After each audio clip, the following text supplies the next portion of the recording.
Suatu kala, di kerajaan Kediri, hiduplah seorang putri yang cantik jelita bernama Dewi Songgo Langit.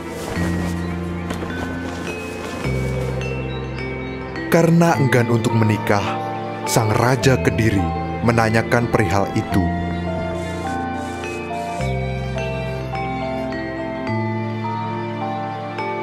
Akan tetapi, sang Dewi hanya tertunduk diam. Dia pun meminta izin untuk melakukan tapa brata agar memperoleh jawaban yang tepat.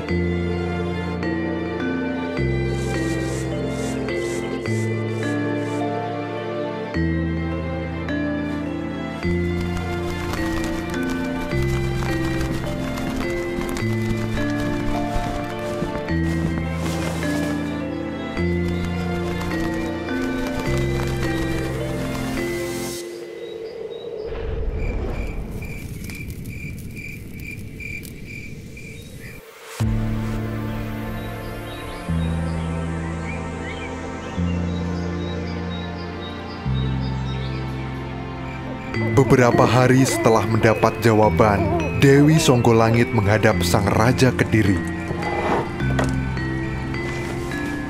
lalu mengutarakan sebuah syarat. Jika ingin menjadi suaminya, harus menghadirkan sebuah pertunjukan yang belum pernah ada sebelumnya, dan barisan kuda kembar sejumlah 144 ekor. Dan terakhir, harus ada hewan berkepala dua.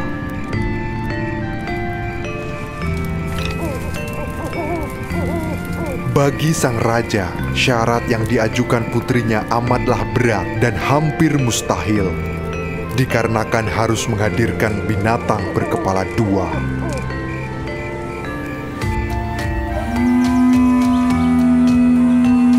Namun, mau tidak mau, Raja Kediri mengumumkannya dalam sebuah sayembara.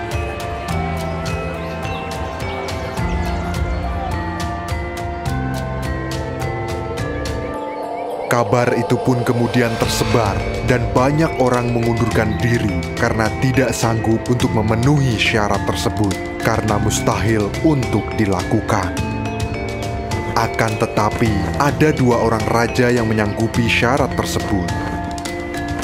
Mereka adalah Raja Singobarong dari Kerajaan Lodaya dan Raja Klono Sewantono dari Kerajaan Bantarangin di daerah Wengker.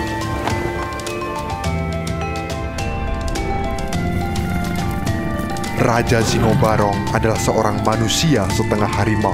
Bulu lebatnya penuh dengan kutu, sehingga harus memelihara seekor burung merak untuk mematuhi kutu-kutu tersebut.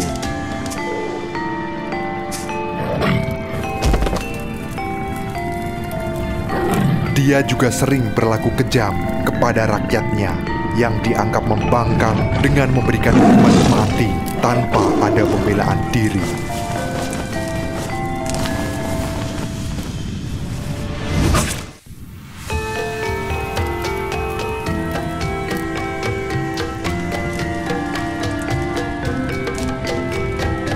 Sedangkan untuk urusan asmara, belum ada perempuan yang pantas menjadi permaisuri, kecuali Dewi Songgo Langit.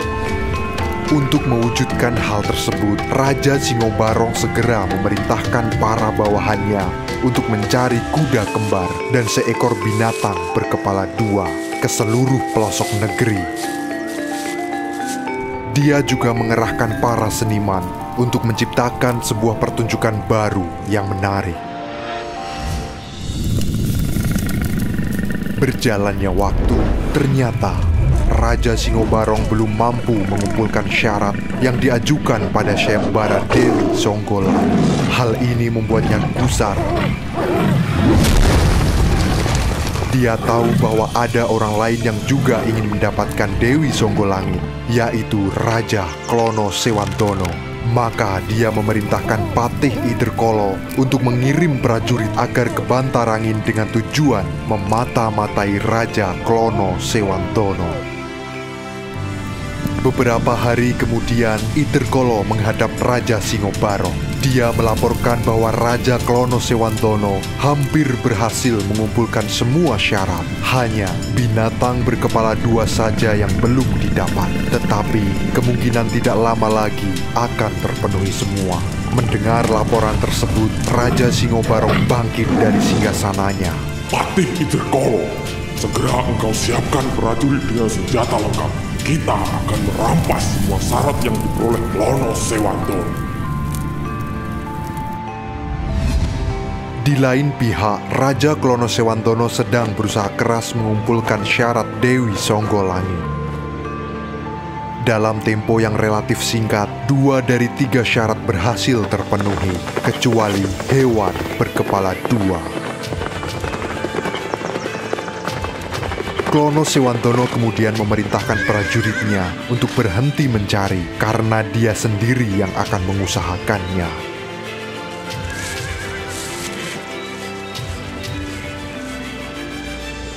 Tetapi ketika hendak meninggalkan kerajaan, Patih Bujangganong datang menghadap dan memberitahu bahwa ada mata-mata dari kerajaan Lodaya yang sedang mengintai. Raja Klono Sewantono berpikir sejenak.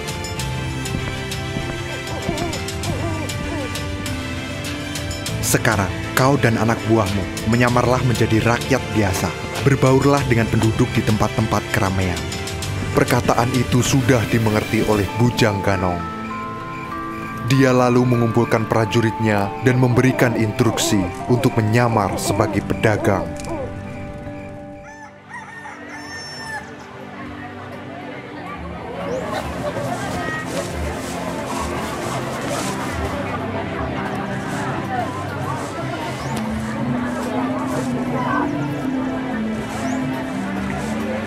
Dari hasil penyelidikan, ditemukan bahwa ada seorang prajurit Lodaya yang telah lama melakukan penyamaran di Wengker.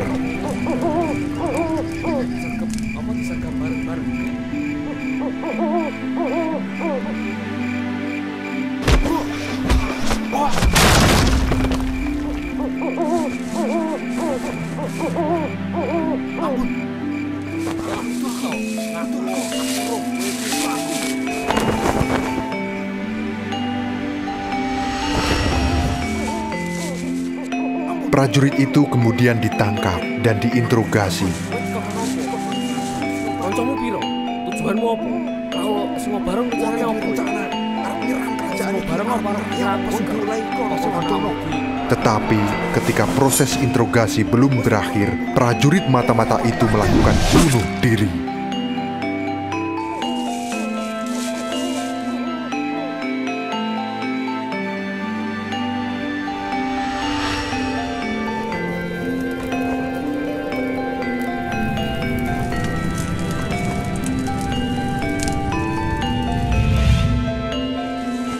Hasil dari interogasi kemudian dilaporkan. Diketahui bahwa Raja Singobarong bersama pasukannya berniat merebut semua syarat yang sudah dipenuhi Prabu Klono Sewantono ketika nanti berangkat menuju kerajaan Kediri. Rupanya Singobarong akan menggunakan cara licik untuk mendapatkan Dewi Songgolangit. Bujangganong, sekarang kau siapkan pasukanmu. Kita akan menggempur kerajaan Lodaya.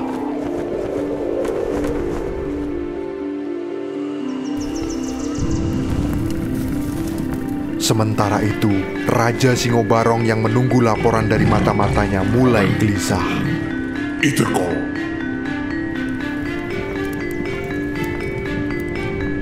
segeralah engkau ke perbatasan dan jemput mata-mata kita.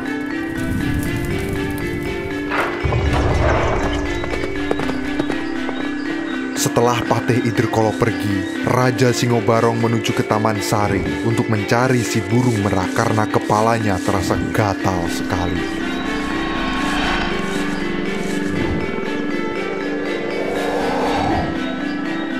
Sang Raja Singobarong sangat menikmati ketika kutu di kepalanya dipatuki burung merak hingga terlena dalam buayan dan membuatnya tertidur pulas. Bahkan, dia tidak menyadari pasukan Bantarangin telah datang menyerbu dan mulai menghancurkan Lodaya.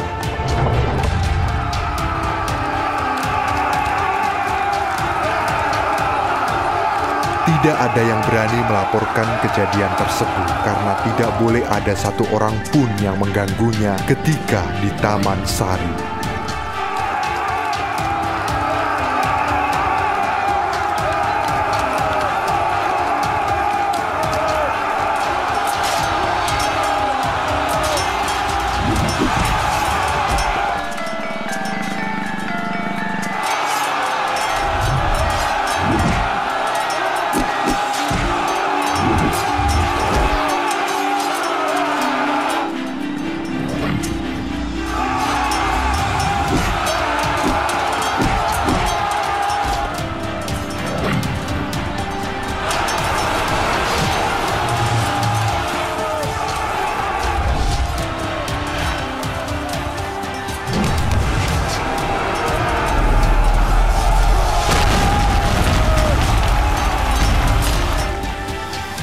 Tanpa disadari, ternyata dia telah diawasi oleh Raja Klono Sewandono.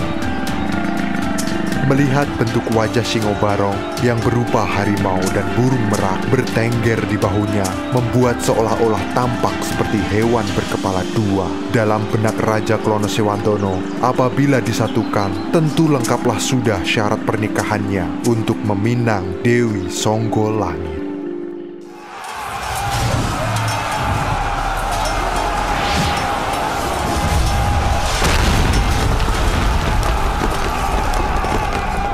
Ketika penyerbuan telah mendekati istana, barulah Raja Singobarong terbangun karena mendengar suara keributan. Dengan amarah karena tidurnya terganggu, dia bergegas menuju istana untuk mencari pelakunya. Raja Klono Sewandono pun langsung menghadangnya. Mengetahui bahwa yang membuat keributan adalah Klono Sewandono, Singobarong pun semakin murka, yang akhirnya mereka saling beradu kesaktian.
Klono Sewandono mengeluarkan pusaka andalannya berupa cemeti bernama Pecut Samantiman.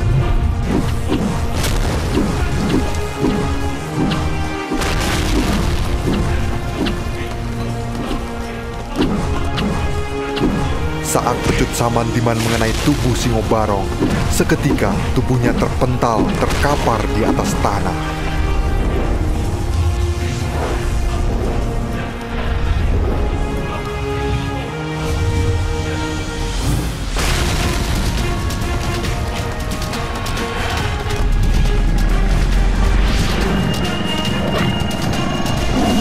Dan kemudian leher Singobarong menyatu dengan burung merak sehingga menjadi makhluk berkepala dua.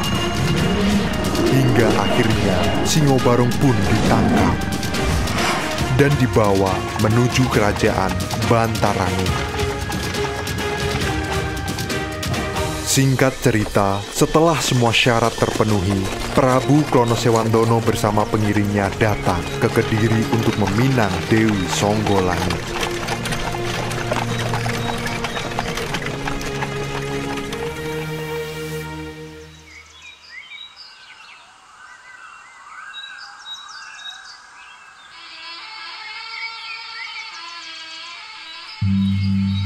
Sesampainya di sana, mereka menunjukkan sebuah pertunjukan, yaitu kesenian baru berupa barisan 144 kuda kembar dalam iringan gamelan, gendang, dan trompet.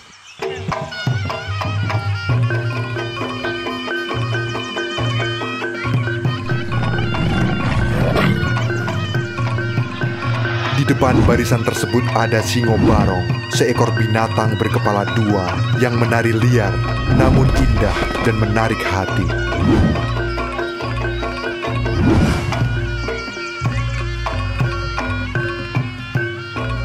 Dengan ditampilkannya kesenian baru tersebut, maka terpenuhilah sudah syarat yang diminta Dewi Songgolangit.